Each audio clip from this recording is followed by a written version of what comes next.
So, next please. I have a question, but I think it's a long one. The question is a long one. No, the answer. Answer is long.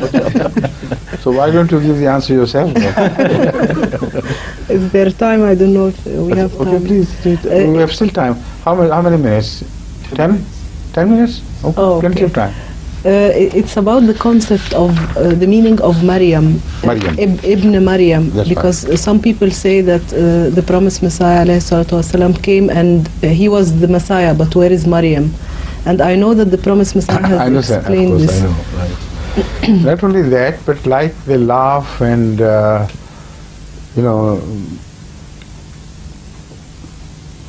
laugh and joke about the prophecy of Abdullah Atham. There are many Muslim, or at least so-called Muslims, who laugh so loudly at some of the writings of Hazrat Masih Maud about his being Ibn Maryam, in what sense he is Ibn Maryam. And this is one of the main topics of the mullahs who come to Europe, and they tell that all the Muslims who have come from different parts of the world living here in Europe, they say, look, you don't understand, that man had no sense. He was a madman, like prophets are always called mad, of course. And the proof of his madness is that he claims that he became Maryam himself, and he went through all the pains which ladies suffer, and he also had menses, and he also conceived himself within, like Maryam did, and then he was born out of his own uterus. Now when they say that, everybody laughs and says, good, is he the prophet of God? What a madman he is, they say. Is that what you mean? And also in the Arab world, they publish this, I have seen it printed in Arabic, some Arabic books addressed to the Arabs, that this is the type of man, they believe he is a subordinate prophet of God. They don't say subordinate, they say he's an independent prophet of God. Could you believe in such a man? Now, I refer to a verse of Surah Tahrim, the end of Surah Tahrim, in which first of all, Hazrat Masih has never claimed that physically he ever went through the stage of Maryam at all. Ilham said they want to speak of your menstrual period. That is, they deride you, they laugh at you. But none would say, see, any filthy blood in you, any discarded blood in you. The answer was given by Allah Himself.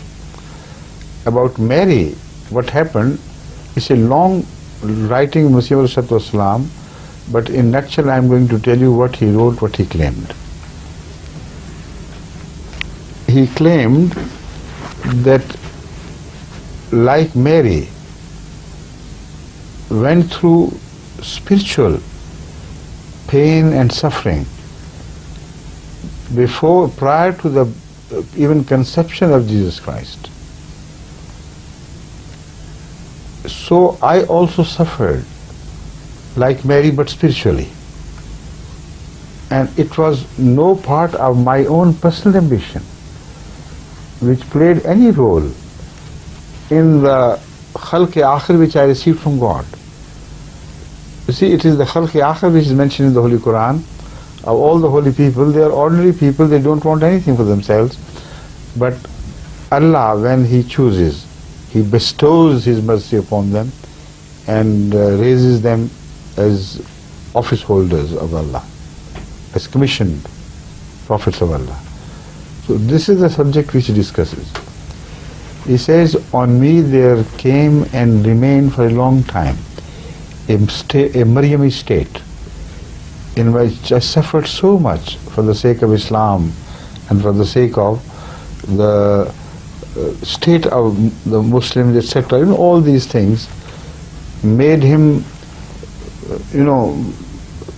mortify within himself.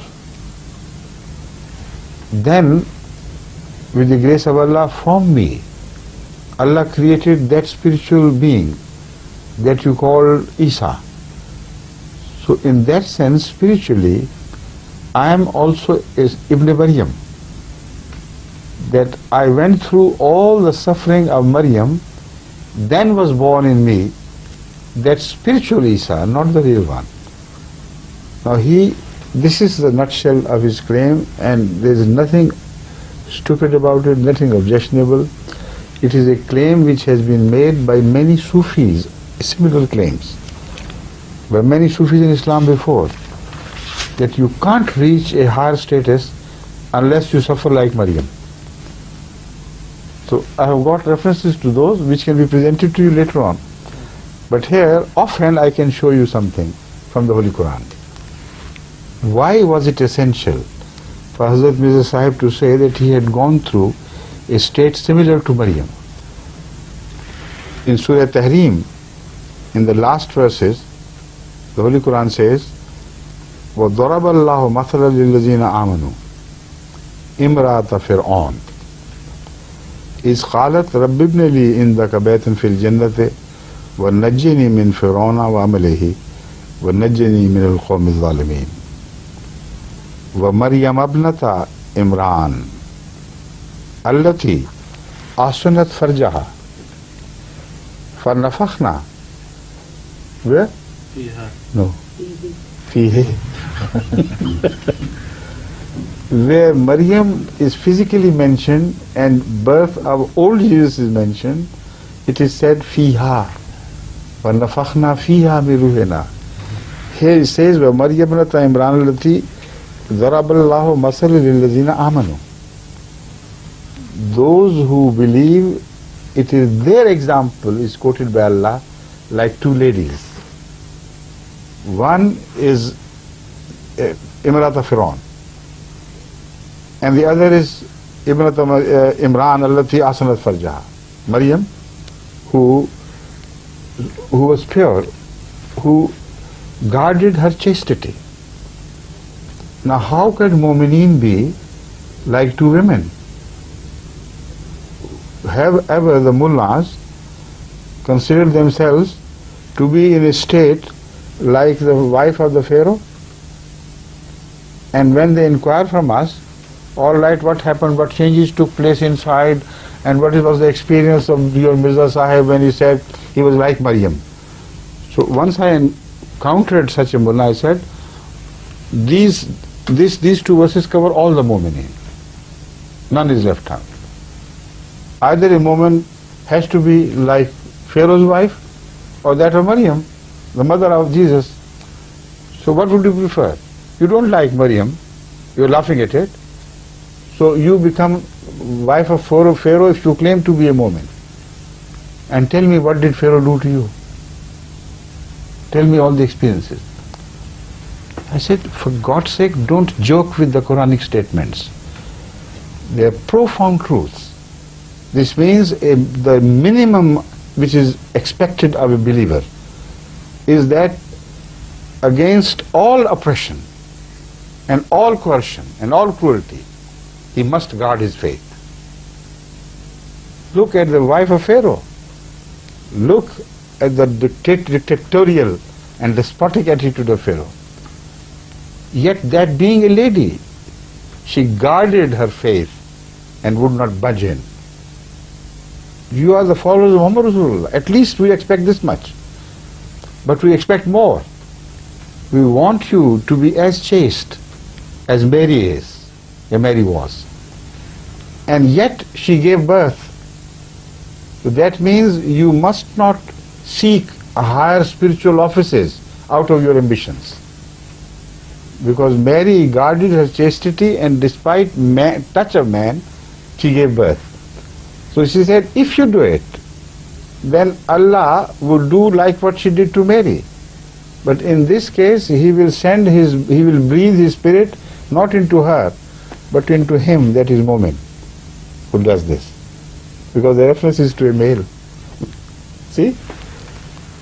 وَمَرْيَمَ ابْنَةَ عِمْرَانَ الَّتِي أَحْصَنَتْ فَرْجَهَا, which means in case of woman, أَحْصَنَتْ فَرْجَهَا doesn't mean that anybody like mullahs, etc., have their farj in the sense that Arabic means. Aslat farjaha means they guard their spiritual chastity, the chastity, the purity of their heart, their desires, their ambitions. And then وَصَدَّقَتْ بِكَلِمَاتِ رَبِّهَا. The woman should be like this. وَكُتُبِهِ. And should do tasdeeq to kutubi. فَنَفَخْنَا فِيهِ مِنْ رُوحِنَا. This is the word. نَفَخْنَا فِيهِ مِنْ رُوحِنَا. Why ha there and he here? It is the mu'min who will be blessed by a ruh from Allah. That means he will be given a new status. Previously that was of Mary, then a spiritual man will be born out of that moment. See? So you better tell them that the time is over. We'll begin with the translation next time we come. And also remember this verse. Okay. Right? Yes. Okay. يقول أمير المؤمنين أن وقتنا لهذا البرنامج قد أزف ولم يتبقى إلا بعض الدقائق، سنقوم بالترجمة إن شاء الله في اللقاء السابق، ونقول لكم حتى ذلك الحين في اللقاء المقبل إن شاء الله، ونقول لكم حتى ذلك الحين السلام عليكم ورحمة الله وبركاته. और قادم also اللقاء القادم. Yes. مقبل القادم. Right. Okay. جزاكم الله. السلام عليكم ورحمة الله.